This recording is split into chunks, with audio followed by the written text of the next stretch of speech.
ராஜ்மௌலி சங்கர். நான் இன்னைக்கு உங்களோட பேச போற படம் வேற என்ன படத்த பத்தி பேச போறோம். இந்த வாரம் ரிலீஸ் ஆனதுல இந்தியன் 2 பத்தி தான் பேச போறோம். இந்தியன் 1 அப்படி பார்க்கும்பொழுது நமக்கு வந்து அது படம் வந்து ஒரு மிகப்பெரிய அனுபவத்த குடுத்த படம். இன்னைக்கு அந்த 2கே கிட்ஸ்லாம் அந்த படத்த பார்க்காட்டாலும் கூட திருப்பி பார்த்துட்டு இப்ப பார்த்தாலும் அது ரிலவென்ட்டாவும் நல்ல எமோஷனலாவும் கனெக்ட் ஆகக்கூடிய படம்ன்றது என் பையன்லாம் படம் பார்த்துட்டு வந்து சொல்லும்போது, அவங்க ரொம்ப என்ஜாய் பண்ணி பார்த்தாங்க அந்த படத்த. ஸோ அந்த படத்தும் வேற Anirudh music, Shankar, Lyca, Red Giant, கமலோடைய ப்ராஸ்தட்டிக் மேக்கப் உடைய லேட்டஸ்ட் வெர்ஷன்ஸ் இதெல்லாம் பார்த்துட்டு ஒரு மிகப்பெரிய எதிர்பார்ப்பு வந்தது. ட்ரெய்லர் வந்து ரிலீஸ் ஆகும்போது பெரிய அளவுக்கான எதிர்பார்ப்பு இல்லன்றது வந்து உண்மதான் ஆயிடுச்சு. ஏன்னா ட்ரெய்லர் அந்த அளவுக்கு பெரிய ஹைப் ஏற்படுத்தல. பட் அத தியேட்டர்ல பார்க்கும்போது ரொம்ப ரிச்சாவே இருந்துச்சு ட்ரெய்லர்.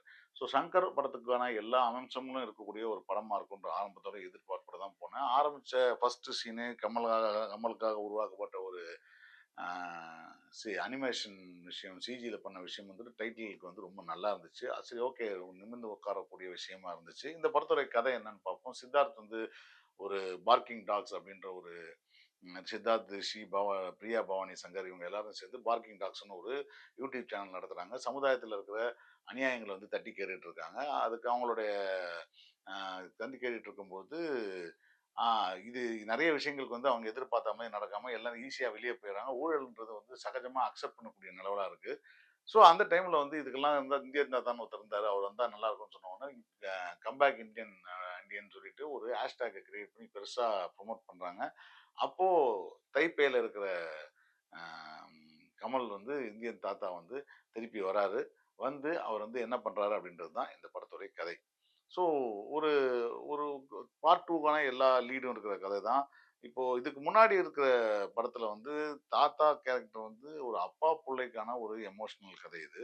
அதுல தாத்தா கேரக்டர் வந்து சில கொஞ்சம் சூப்பர் ஹீரோத்தனத்தோட இருந்ததுனாலயும், அந்த ஹீரோத்தனம் கூட வந்து லாஜிக்கலா இருக்கக்கூடிய விஷயமா இருந்தாலும், அந்த வாவ் ஃபேக்டர் வந்துச்சு இல்லையா? அந்த வாவ் ஃபேக்டர முன்னிறுத்தி தான் வைக்கிறாங்க அப்படின்ற பட்சத்துல இருக்கும்போது, இந்த கேரக்டருடைய கதைக்கு இது நல்ல கதை தான்.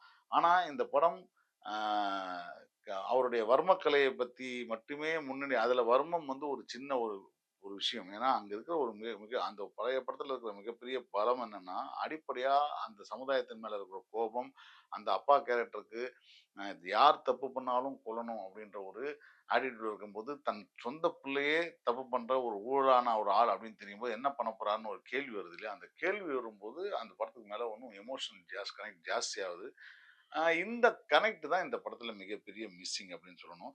கதையா பார்த்தீங்கன்னா, ஒரு துண்டு துண்டாக ஆஸ் யூசுவல் சங்கர் படத்துல வரக்கூடிய ஃபார்முலா மாரி கூட்டம் கூட்டமா மக்கள் வராங்க, அழுகுறாங்க.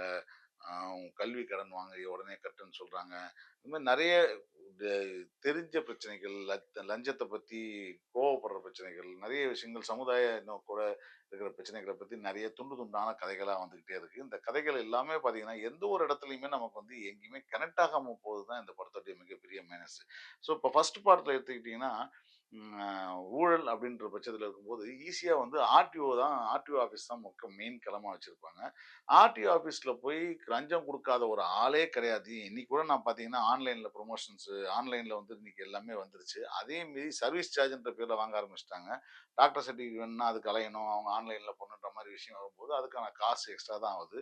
ஒரு ரூ. 850 செய்ய முடிக்க வேண்டிய வேலை வந்து இன்னைக்கும் ஆன்லைன்ல வரும்போது லஞ்சமா மாறுது. ஸோ இங்க கூட பார்த்தீங்கன்னா, அந்த ஃபர்ஸ்ட் பார்ட்ல இருந்த மாரி வசனம் தான்.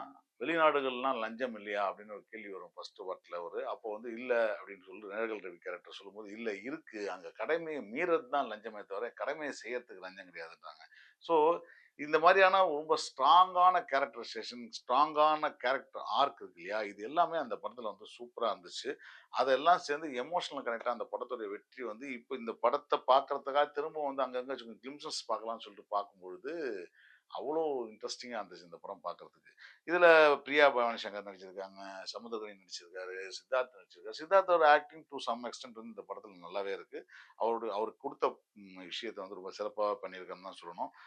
பிரியா பவானி சங்கருக்கு பெரிய அளவுக்கு இந்த படத்துல வேலை இல்ல. ஒரு சின்ன வேலை தான். ராகுல் பிரீத் சிங்க்கும் ஒரு சின்ன ஒரு விஷயம் இருக்கு. அ அந்த அந்த அந்த சீன வந்து அவங்க குடுத்த காட்சிய நல்லா பண்ணிருக்காங்க. இதுல முக்கியமான விஷயம் என்னன்னா, இதுல இறந்து போன நெறைய நடிகர்கள் வந்து இதுல நடிச்சிருக்காங்க. உதாரணமா பார்த்தீங்கன்னா, மனோபாலா சார், அப்புறம் வந்து விவேக், அப்புறம் வந்து நெடுமுடி வேணு. இவங்க 3 பேருமே வந்து இறந்து போயிட்டாங்க. இந்த படம் ஆரம்பிச்சதுலேருந்து முடிக்கிறதுக்குள்ள. இவங்களுடைய சில விஷுவல்ஸ், சில காட்சிகள்லாம் வந்து ஏஐ மூலமா ரீகிரியேட் பண்ணி, டப்பிங் வேற ஆள வச்சு குடுத்து பண்ணியிருக்காங்க. அதெல்லாம் எங்கேயுமே உறுத்தாத அளவுக்கு இந்த படத்துல வந்து நெறைய பயன்படுத்தியிருக்காங்க. விஜய் மல்லையாவ உல்டா பண்ணி அவர் மாரி உருவகம் இருக்கிற ஒரு கேரக்டர் வச்சிருக்காங்க. அதேபோல வந்து பார்த்தீங்கன்னா, அம்பானி பையன மாதிரியே ஒரு பையன் வந்து ஒரு ஒரு 2, 3 காட்சிகள்ல வந்துட்டு போறான் அந்த பையன். அதற்கப்புறம் பார்த்தீங்கன்னா, எஸ்.ஜே. சூர்யா கேரக்டர் இருக்கு. அந்த கேரக்டர் இந்த கதையில என்ன பண்ணுச்சுன்னு தெரியல இதுவரைக்கும். ஏதோ பண்ணிட்டு இருக்காரு ஒரு பாட்டுக்கு படம் ஃபுல்லா அப்படிதான் அவன் ஓடிட்டு இருக்கு. முக்கியமான ஒரு விஷயம் இதுல ரொம்ப நல்ல ஐடியாவான ஒரு விஷயம் கதையில இருந்திருக்கு. ரைட்டிங்கா இருந்திருந்தா ஐடியாவா யோசிச்சபோது நல்லா இருந்திருக்குது. அதாவது நான் என் பையன கொலை பண்ணேன். அது மாரி உங்களையும் கொலை பண்ண சொல்லல. ஆனா உங்க குடும்பத்தில இருக்கிற யாரையாவது ஒருத்தருக்கு தவறு செய்தால், அந்த தவறை வந்து பப்ளிக்கா வெளிக்கொண்டு வாங்க. அவங்களுக்கு தண்டனை வாங்கி குடுங்கன்னு சொல்லிட்டு ஒரு விஷயத்த பண்றாங்க. ஸோ, எப்பவுமே வெளியிலருந்து அவன ஒழிக்கணும், இவன ஒழிக்கணும், அவன பண்ணலாம், இவன பண்ணலாம், அவன் மேல கேஸ் குடுக்கணும், இவன் மேல கேஸ் குடுக்கணும்னு சொல்லி கோவமா பேசக்கூடிய அத்தன பேருக்கும், தன் சொந்த மகனோ, மகளோ, பொண்டாட்டியோ, கணவரோ இப்படி ஏதாவது பண்ணா அந்த இடத்துல அமுக்கி வாசிக்கிற பழகிடுவாங்க. அது நமக்கு எதுக்கு நம்ம குடும்பத்தில பிரச்சனையாகும்னு சொல்லிட்டு. அதை மீறி நீங்களா வந்து வெளிக்கொணர்வு வரும்பொழுது நடக்கக்கூடிய பிரச்சனைகள் வந்து எப்பவுமே தன்னுடைய புரட்சிகர கருத்துக்களை செயல்பாடா மாத்துறதுக்கான பிரச்சனையா மாறும்போது, அதனால அந்த விஷயம் அவங்கள பாதிக்கும்போது, கண்டிப்பா அத யாரும் ஃபாலோ பண்ண மாட்டாங்க. அங்க தான் இந்தியன் தாத்தான்ற ஒரு கேரக்டர் வந்து வெளிய வந்து நிக்கிறதுக்கான ஒரு மிகப்பெரிய அடையாளம்.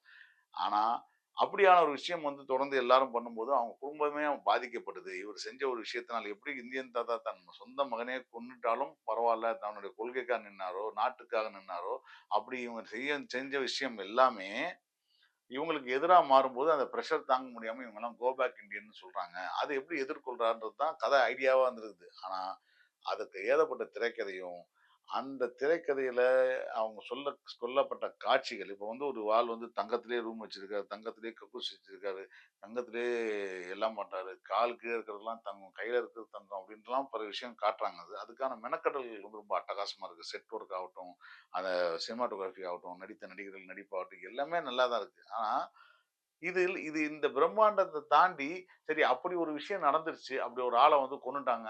வர்மக்கலைய வச்சு கொன்னுட்டாரு, பழி வாங்கிட்டாரு அப்படின்னா, அந்த பணமெல்லாம் என்ன ஆகப்போகுது? அந்த பணம்லாம் மக்களுக்கு ஏதாவது பயன்பட போதா? இல்ல அவன கொல்றதுனால மட்டுமே இந்த விஷயம் ஏதாவது முடிய போதா? அது இல்ல. இதே ஃபர்ஸ்ட் பார்ட்ல எடுத்துட்டீங்கன்னா, ஒரு தாசில்தார் ஆஃபீஸ்ல போய் அந்த இவர கொலை பண்ணும்பொழுது, ஆட்டோமேட்டிக்கா அதுக்கப்புறம் சிஸ்டம் மாறும். கத்தி எடுத்து தப்பு பண்ணா கத்தியால குத்தப்படுவான். அதனால நம்ம எல்லாம் நடக்கும்னு சொல்லிட்டு எல்லாமே நடக்க ஆரம்பிக்கும்.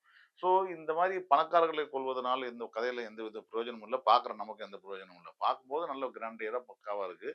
ஆ நல்லா கமல் ச கமல் அவருடைய நடிப்பு வந்து சிறப்பா இருக்கா அப்படின்னு கேட்டீங்கன்னா, அவர் நடிக்கிறது சிறப்பாகுது என்று சொல்றது வந்து ஒண்ணும் பெரிய விஷயம் கிடையாது. அதனால இப்படி வந்து இது மிகைப்படுத்தி சொல்றதுக்கும் ஒண்ணும் இல்ல. இல்ல மோசமா இருக்குன்னு சொல்றதுக்கும் ஒண்ணும் இல்ல. ஏன்னா அவரோட நடிப்பு அவர் குடுத்த வேலைய நல்லா பண்ணியிருக்காரு. ஆனா இந்த படத்துல இருக்க பெரிய மைனஸ் என்னன்னா, ஒரு வரியில, 2 வரியில முதல் பாகல்ல பேசப்பட்ட ஒரு அழுத்தமான வசனங்கள் எல்லாமே இங்க வந்து கிட்டத்தட்ட அரை பக்கத்துக்கு வசனம் பேசிட்டே இருக்காங்க. பேசின வசனத்த திரும்பி திரும்பி பேசிட்டு இருக்காங்க. இது எப்படி வந்து மு க சங்கர் மாரியான இயக்குனர் வந்து ஏத்துக்கிட்டாருன்னு தெரியல. பட் ஒரு கிராண்டியரான படம். இந்த படத்த நீங்க வந்து பார்க்க போறீங்க.